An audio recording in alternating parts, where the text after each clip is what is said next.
어떤 내용이냐면은 어떤 교인들은 말하기를 우리가 목사님들에게 가스라이팅 당하는 것이 아닐까 이런 이야기를 한다고 합니다. 그래서 이 목사는 어떻게 생각하는지 그걸 물어요. 그래서 뭐 때문에 그러느냐 그랬더니 목사님들이 이 천국과 낙원에 대하여서 많은 이야기들을 하는데 근데 정확하게 설명을 안 해준다는 겁니다. 뭐 낙원은 무엇이고 천국은 무엇이고 무조건 믿으면 천국 간다고 그렇게 말을 하는데 혹시 목사님들에게 가스라이팅 당하는 건지 모르겠다. 이렇게 이제 일부의 교인들이 그렇게 이야기를 한다는 겁니다. 여러분 가스라이팅이라고 하는 말이 무슨 말입니까? 요즘 이 말을 많이 쓰죠. 저도 맨 처음 들을 때는 이 가스라이팅이 뭐냐 이게 가스하고 뭐 라이트하고 이렇게 뭐 합쳐진 말 같은데 그래서 뭐 이래저래 이제 찾아보니까 이 가스라이팅이라는 말은 영국에서 가스등이라고 하는 연극이 있는데 그 가스등이라는 연극의 내용 속에서 이제 나온 말이라고 합니다. 이 말은 이렇습니다. 그림을 한번 보십시오. 가스라이팅. 자, 저게 언뜻 보면은 뭘 같아 보입니까? 예, 지금 조정당하고 있는 거죠. 예, 그래서 사람이 이 조정을 당하고 있습니다. 뭐 손가락을 올리면은 또 올리는 대로 움직이고 내리면 내리는 대로 움직이고. 그래서 저 말의 뜻은 어떤 일의 상황을 조작해서 상대방의 판단력을 잃게 해서 심리적으로 지배하는 거라고 하는 그런 뜻이 가스라이팅이라고 하는 그런 말입니다. 자, 이건 이단들이 주로 많이 사용을 하죠. 뭐 요즘 JM에서 그 정명석에 대해서 뭐 굉장히 뉴스에도 많이 나오고 보도도 신문에도 많이 나오고 그러잖아요. 그건 분명히 그 잘못된 그야말로 가스라이팅하는 그런 존재입니다. 뭐 신천지도 역시 마찬가지고. 자, 여러분 조금이라도 어떤 교인들이 목사들에게 가스라이팅 당하는 것 같다 이렇게 이야기를 한다고 하는데 자, 여기 이정희 목사가 있습니다. 여러분들이요 이정희 목사에게 가스라이팅 당하고 있습니까? 아닙니까? 예. 아니라고 해서 굉장히 감사합니다. 근데 오늘 우리 이제 부활절이잖아요. 오늘도 여기에 이 말씀들 가운데서 보면 이제 믿어라 뭐 이렇게 우리들에게 부활을 믿어라라고 하는 그런 말씀들을 볼 수가 있는데 자 부활이 있다. 3일 만에 죽은 사람이 다시금 살아난다. 어떻게 보면 이것만큼 황당한 이야기가 어디 있겠어요? 가장 객관적인 면으로 본다고 한다면 그야말로 이건 가스라이팅 하는 것이다. 뭐 이렇게 말을 할 수도 있겠습니다. 이런 말도 안 되는 소리를 가지고 사람들을 현혹시킨다. 뭐 그렇게도 볼 수도 있는 것이죠. 이건 예수님의 제자 중에 한 사람이 도마도 그랬습니다. 예수님이 부활하셨습니다마는 이런 이야기를 들었을 때 세상에 어떻게 그런 일이 어디 있냐. 헛것을 보았다. 이렇게 이야기를 하면서 이 도마도 사실은 이런 어떤 헛된 말들로 가스라이팅 당하는 것이 아닌가. 뭐 이렇게 도마도 그렇게 생각을 했죠. 허무맹랑한 소리 하지 마라. 그런 말인 거죠. 이것은 예수님을 십자가에 못 박아 죽였던 당시의 그 지도자들, 바리새인들, 서기관들, 사두개인들, 자 이런 사람들이 예수님이 부활하셨다라고 하는 그 이제 소식을 듣자 말자, 이건 제자들이 헛소문을 퍼뜨리고 있는 거다. 이건 그야말로 이건 흑색 선전하고 있는 거다. 이 잘못된 거다. 그야말로 요즘 말로 한다고 한다면 가스라이팅 하고 있는 것이다. 이렇게 이제 그 사람들이 그렇게 했죠. 그래서 그 당시에 사람들은 이 부활에 대해서 그렇게 이건 잘못된 말이다. 흑색 선전이다. 뭐 이렇게 이제 생각을 하기도 했습니다. 그런 면에서 여러분 예수님이 부활하셨다라고 하는 사실을 분명히 믿으십니까? 가스라이팅 당하고 계시는군요. 부활을 믿으시기 바랍니다. 부활 신앙으로 살아가실 수 있게 되기를 바랍니다. 자, 그러면 이 부활 신앙으로 살아간다라고 하는 것이 어떤 것일까요? 어떤 것이 부활 신앙으로 사는 것일까요? 오늘 첫째로 예수님의 부활 사실을, 부활하신 그 사실을 그대로 믿는 것입니다. 자, 이 부활 신앙은, 우리가 부활을 믿는다라고 하는 것은 예수 그리스도가 3일 만에 부활하셨다는 사실을 인정하는 그거로부터 시작을 하는 것이죠. 우리는 이 사실을 믿어야 됩니다. 과학적으로나 여러 가지 면으로 볼 때는 정말 이건 황당한 이야기지만 그러나 이것은 사실인 것이죠. 그런 면에서 51절을 다시 한번 봅니다. 다 같이 보라, 내가 너희에게 비밀을 말하노니 우리가 다 잠잘 것이 아니요 마지막 나팔의 순식간에 홀연히 다 변화되리니. 변화된다. 다시 산다. 죽을 것이 죽지 아니하고 그리스도로 말미암아 우리에게 이김을 주신다. 이런 말씀들이 쭉 이렇게 50절, 51절 그 이하의 말씀들 쭉 이렇게 나옵니다. 요한복음 11장 25절에 보면 예수님이 마르다에게 이런 말씀을 하시죠. 나는, 자, 예수께서 이르시되 나는 부활이요 생명이니 나를 믿는 자는 죽어도 살겠고 무릇 살아서 나를 믿는 자는 영원히 죽지 아니하리니 내가 이것을 믿느냐라고 이렇게 말씀을 하셨습니다. 마르다에게 너가 이것을 믿느냐? 오늘 시간에 주님께서 저와 여러분들에게 말씀하십니다. 나는 부활이요 생명이니 나를 믿는 자는 죽어도 살겠고 무릇 살아서 나를 믿는 자는 영원히 죽지 아니하리니 너가 이것을 믿느냐? 여러분 다 믿으시죠? 예. 자, 이 사실을 믿는 거, 이게 중요합니다. 지금 방금 아멘 하시는 바로 그 고백이 이제 부활 신앙을 출발하는 바로 그 시점이다. 이렇게 볼 수가 있는 것이죠.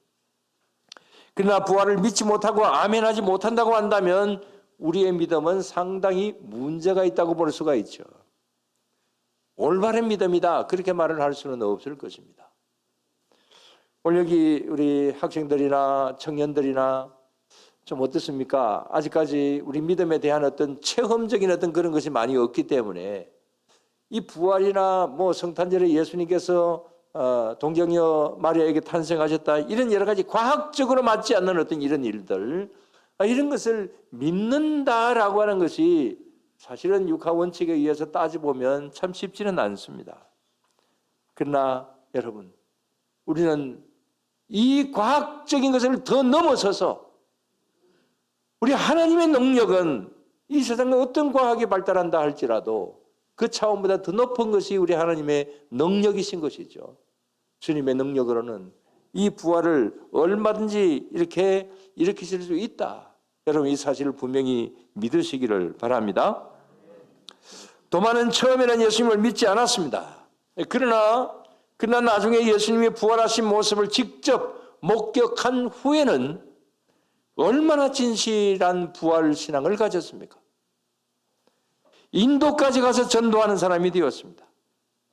그래서 이렇게 처음에는 믿지 않았지만은 확신을 가지게 되니까 자기의 목숨까지 바쳐가면서 예수님을 믿게 되는 부활 신앙으로 살게 되었던 사실을 알 수 있는 것이죠.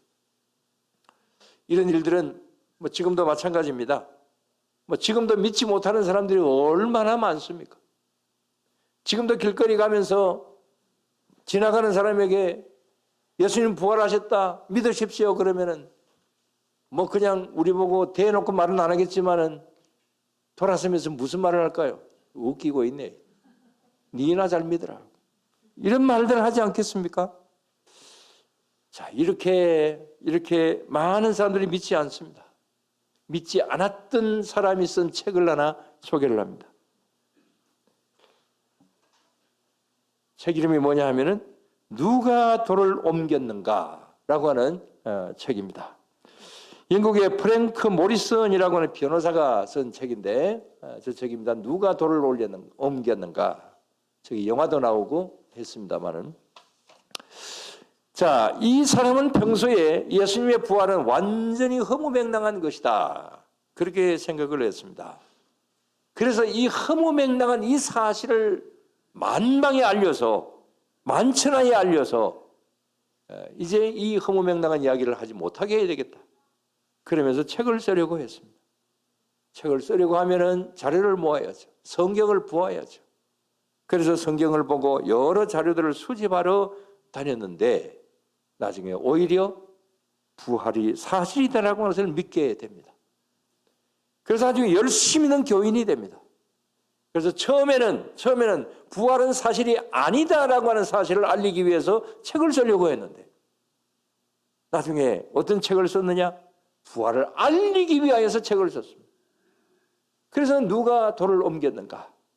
저 책은 이제 부활의 사실을 증명하는 책입니다. 자, 이런 예는 류 웰라스의 벤허라고 하는 책, 영화, 그것도 역시 마찬가지죠. 뭐 가령 예를 들기 때문에 구체적으로 말씀드리지는 않겠습니다.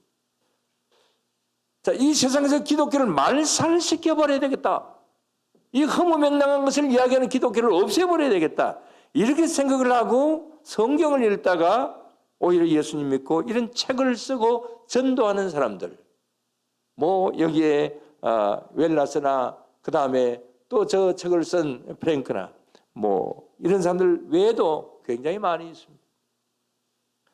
사도 바울이 어땠습니까?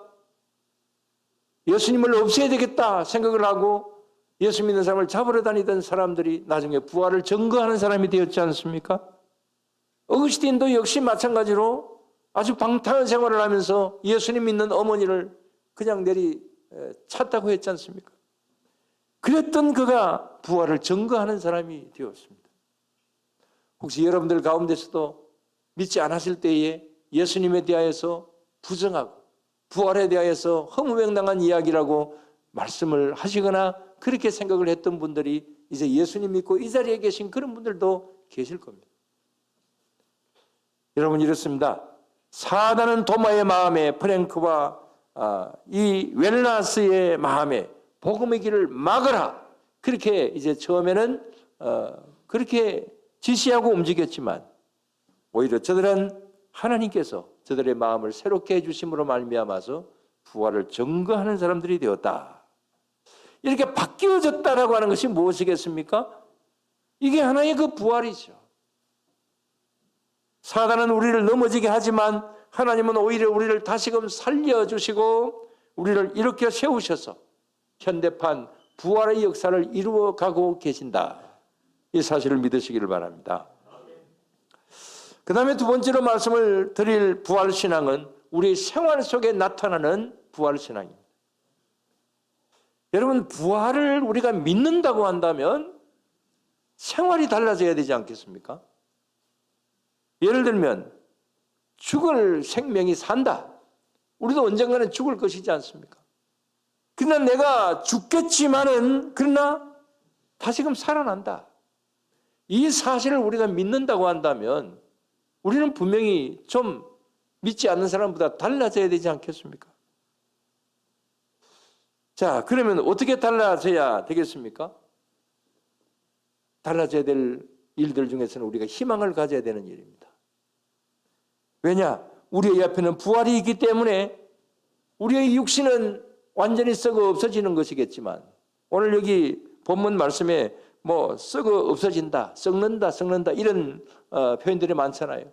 우리 육신은 다 썩어서 없어지지만 그러나 우리는 다시금 영원한 영적으로 부활해서 하늘나라에서 하나님과 영원히 산다, 이 사실을 생각해 본다고 한다면 우리에게는 죽음이라고 하는 절망도 있지만 그러나 그 절망을 넘어서서 무엇이 있는 겁니까?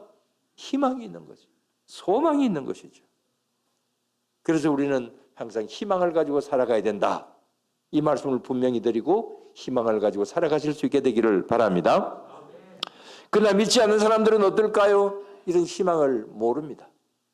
죽으면 다음 세상이 있을 것이다, 그렇게 막연하게 기대를 하는 사람들도 있기는 하지만 그러나 말 그대로 막연한 겁니다. 확실한 내세관을 가지고 있지 않습니다. 그래서 모두 다 죽음을 두려워합니다. 예를 들어서 전에 이 동네에서 이 길거리에서 만나면 인사하고 지내는 어떤 연세 많은 분이 계셨습니다. 어느 날 저를 찾아와서 이제 자기도 예수님 믿겠다 그런 말을 하더라고요. 그리고 하는 말이 왜 믿으려고 하느냐 하면 그런 말을 하기 한 달 전에 부모님 묘를 이장을 했는데 이 묘를 파보니까 그 부모들의 그 시신들이 완전히 썩지를 않고 일부만 훼손이 되어가지고 너무 험한 모습이더라는 거죠. 여러분들 상상을 한번 해보시면 정말 썩지 않고 일부만 그렇게 상해 있다고 한다면 그 얼마나 참 비참한 모습이겠어요. 오늘 부활절에 참 재수 없는 이야기합니다만. 그래서 그 험한 모습을 보면서 자식된 도리로서 정말 가슴이 아프기도 하지만 인간이 죽으면 이런가 싶기도 하고 너무 충격을 받아가지고 그래서 보름 동안 아파서 누워있다가 이제 겨우 일어나서 이제 저를 찾아왔다고 합니다. 그래서 그런 비참한 모습을 보면서 나도 예수님 믿어야 되겠다 그런 말을 하더라고요. 그래서 어서 나오시라고 했는데 아직까지 안 나옵니다. 마음이 편해서 교회 나오지 못하고 나중에 돌아가셨다는 이야기를 들었습니다. 여러분 이렇게 육신은 비참합니다. 우리가 아무리 육신을 가꾸고 단장하고 한다고 할지라도 결국은 우리 육체는 썩어 없어지는 것이죠. 그러나 우리의 하나님 주신 영은 영원합니다. 그래서 우리는 희망을 가지고 살아가야 되는 것이죠. 비참하게 끝나는 것이 아니라 찬란한 영광으로 다시금 시작된다. 그렇기 때문에 우리는 희망을 가지고 살아가야 된다. 이 사실을 다시 한번 여러분들 가슴에 새기시고 항상 희망으로 소망으로 살아가실 수 있게 되기를 바랍니다. 이것이 부활 신앙입니다. 그 다음에 또 하나는 우리의 삶이 더 새로워져야 되는 것이죠. 그 새로워지는 모습을 58절 말씀에서 우리가 볼 수 있습니다. 58절 다 같이. 그러므로 내 사랑하는 형제들아 견실하며 흔들리지 말고 항상 주의 일에 더욱 힘쓰는 자들이 되라. 이는 너희 수고가 주 안에서 헛되지 않은 줄 알미라. 자, 여기 말씀에 나오는 새로운 모습이 뭡니까? 그것은 견고함입니다. 흔들리지 않는 삶입니다. 그러니까 그렇게 새로워지라, 견고해라, 흔들리지 말아라. 이유가 뭡니까? 죽음도 이기는데 두려워할 필요가 뭐가 있느냐? 그러니 견고해라, 흔들리지 말아라. 이렇게 주님께서 우리들에게 말씀하시는 것이죠. 여러분 오늘 이 시간 저와 여러분들은 어떻습니까? 세상의 이러저러한 여러 가지 일들로 인하여서 혹시 실망하고 용기를 잃어버리고 흔들리는 그런 현실이 될 때가 없습니까? 나는 이제 안 돼.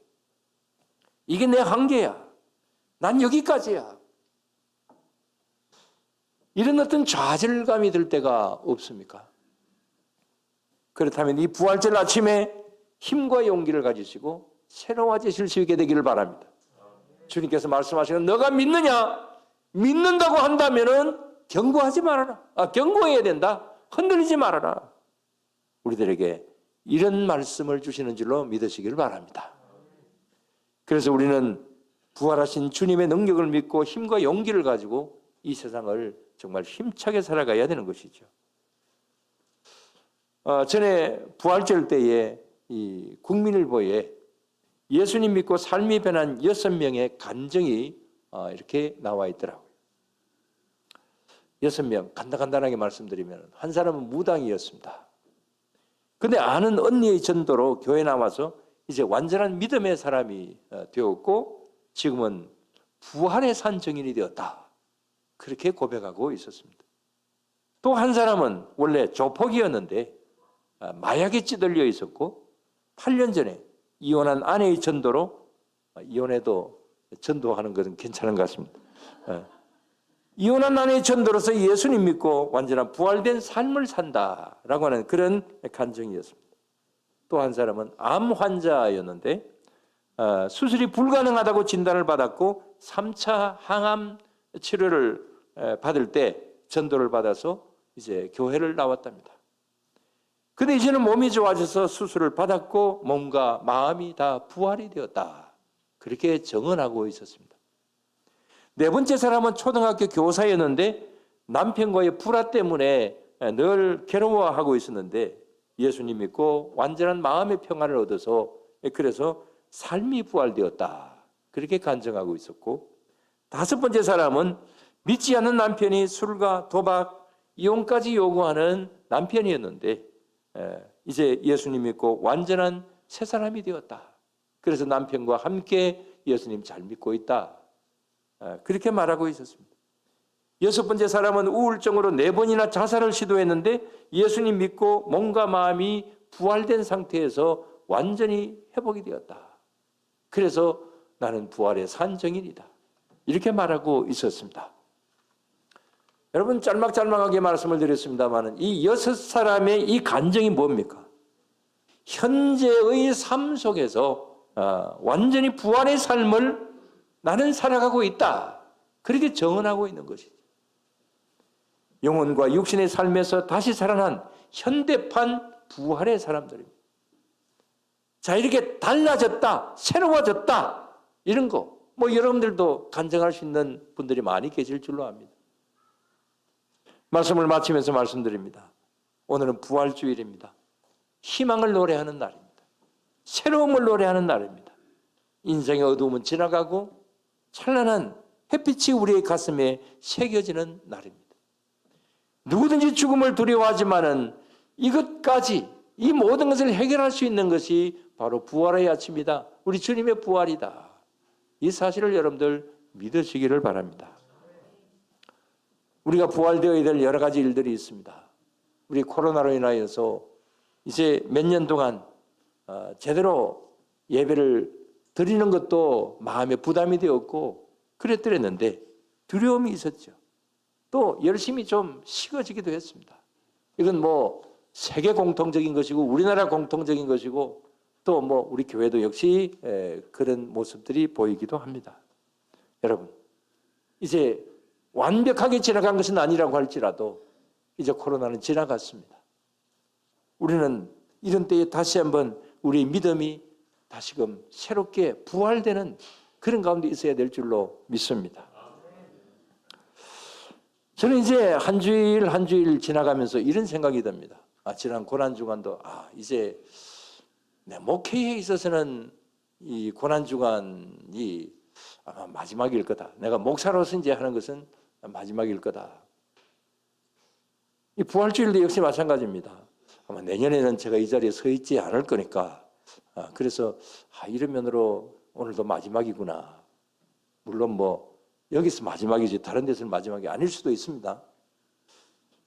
이렇게 이제 생각을 하니까 여러 가지 생각들이 참 많이 오고 가고 합니다. 여기 은퇴하신 목사님들 2분이 계십니다만은 그때 심정은 어땠을까라고 하는 그런 생각도 들기도 하지만 어떻게 보면 마음속으로 이제 이렇게 예배를 인도하는 것이나 이런 것도 이제 거의 이제 마지막이다. 이렇게 생각을 할 때는 조금 마음속에 약간 좀 그런 거 있어요. 그러나 그것이 아니라 하나님 열어주시는 일들을 하겠습니다. 이렇게 생각을 해 갈 때는 또 무엇인가 새롭게 되는 어떤 그런 마음속에 주시는 그런 감동도 있기도 합니다. 여러분, 목회자 청빙을 지금 현재 하고 있습니다. 또 항전직 선출도 할 것입니다. 자, 이것은 무엇입니까? 한 세대는 가고 또 한 세대가 열려지는 새로움이 펼쳐지는 그런 일들입니다.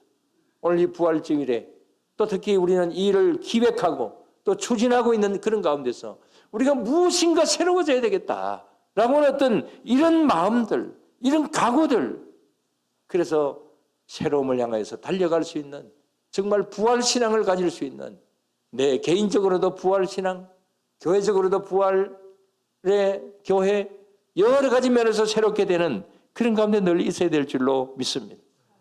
그러나 아무리 좋은 일이고 아무리 좋은 기회가 온다 할지라도 그것을 나의 것으로 만들지 못하면 그건 뭐 아무 소용이 없는 것이죠. 아무리 주님이 부활하셨다고 할지라도 내가 그것이 믿어지지 않는다고 한다면 맨 처음 말씀드린 대로 이건 마치 내가 가스라이팅 당하는 것 같은 느낌이 들 수가 있는 거지. 여러분, 부활주일은, 부활의 날은 주님의 날만이 아닙니다. 주님만이 부활하신 것이 아닙니다. 저와 여러분들의 날이기도 합니다. 주님만 살아나신 것이 아니라 우리도 역시 마찬가지로 살아나야 되는 것이고 우리는 살아났고 우리는 계속해서 부활신앙으로 살아가야 되는 것이 부활주일이 주는 교훈이다. 이 사실을 믿으시기를 바랍니다. 그래서 희망을 가지시고 견고함과 흔들리지 않는 굳센 삶의 자세를 가지고 오늘보다 내일이 더 낫고 내일보다 모레가 더 낫고 그래서 계속해서 새로워지고 주님의 기대치에 부응하며 나아갈 수 있는 그런 우리 모두가 언제나 다 되어야 될 줄로 믿습니다. 기도드리겠습니다. 하나님 아버지 감사를 드립니다. 주님, 저희들의 삶은 어쩌면 실망도 할 수도 있고 좌절감이 될 수도 있고 이제는 끝이구나 라고 하는 절망감이 우리들에게 생겨질 수도 있는 우리의 한평생의 삶이지만은 그러나 주님, 저희들에게 부활의 산 소망을 주시고 다시금 새롭게 될 수 있다라고 하는 그 사실을 항상 저희들에게 심어주시는 것 감사를 드리옵나이다. 이것이 믿지 않는 자와 믿는 우리의 차이라고 본다고 한다면 이 차이 나는 이 사실 앞에서 우리는 항상 희망을 가지고 소망을 가지고 살아갈 수 있도록 주님 도와주시옵소서. 이 부활의 아침에 주님께서 부활의 산 소망을 주신 이런 좋은 날, 이것이 그냥 지나가는 날이 되지 않게 하여 주시옵소서. 내가 이것을 완전히 믿지 못하게 된다고 한다면 아무리 예수님이 100번을 부활하셨다 할지라도 나하고는 상관이 없는 일이겠지만은 그러나 우리 주님께서 부활하신 사실을 우리가 믿고 나아갈 때에 정말 이것만큼 더 귀중한 것도 없을 줄로 믿습니다. 오늘도 이 시간에 이 부활의 신앙을 가지고 나아갈 수 있게 하여 주시옵소서.